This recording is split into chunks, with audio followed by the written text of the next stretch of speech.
അപ്പം നമ്മൾ കാണേണ്ട ഒരു കാര്യം എന്ന് പറഞ്ഞാൽ എല്ലാ രാഷ്ട്രീയ പാർട്ടികൾക്കും ഈ സൈനിക ഇടപെടലിനോടുള്ള നിലപാടിനെയും ശശി തരൂർ ഇപ്പോൾ ചെയ്തുകൊണ്ടിരിക്കുന്ന കാര്യങ്ങളെയും രണ്ടായി കാണണം എന്നുള്ളതാണ് എനിക്ക് അതിനകത്ത് സൂചിപ്പിക്കാനുള്ളത്. ഇപ്പോൾ ശശി തരൂരിനെ കുറിച്ച് നമ്മൾ ചിന്തിക്കുമ്പോൾ ആരാണ് ശശി തരൂർ? ശശി തരൂർ UN ജോലി ചെയ്തിരുന്ന ഒരു ഡിപ്ലോമാറ്റായിരുന്നു ആണല്ലോ.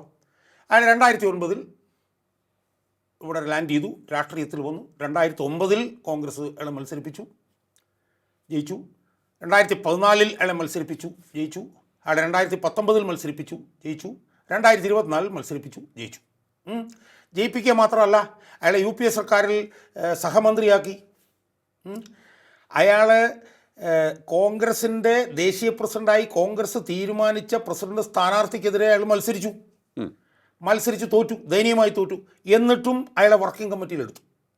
അപ്പോൾ ഈ നിലയിൽ വിദേശകാര്യ ഒരു ഡിപ്ലോമാറ്റ് ആയിരുന്നപ്പം ഡിപ്ലോമാറ്റായിട്ട് ഒരാളോട് നടപ്പുണ്ട്. അയാളുടെ പേരാണ് എന്താണ്, മുരളി തുമ്മാരക്കുടി.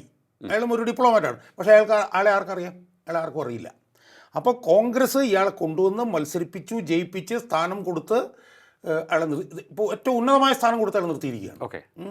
അങ്ങനെ നിർത്തിയിരിക്കുന്ന സാഹചര്യത്തിൽ ഇയാളുടെ ഏറ്റവും വലിയ ഇരട്ടത്താപ്പ് എന്താണ്?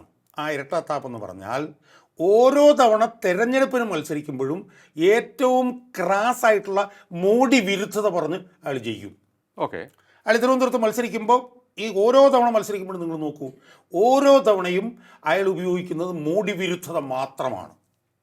അതിൻ്റെ കാരണം എന്താണ്? അയാൾക്ക് ജയിക്കണമെങ്കിൽ മോഡി വിരുദ്ധത പറയണം. ഇവിടുത്തെ പാവപ്പെട്ട മത്സ്യത്തൊഴിലാളികൾ, ഇവിടുത്തെ പാവപ്പെട്ട ലത്തീൻ ക്രിസ്ത്യാനികൾ, ഇവിടുത്തെ ന്യൂനപക്ഷങ്ങൾ, അവരുടെ എല്ലാം വോട്ട് മേടിച്ച് അയാൾക്ക് ജയിക്കണം.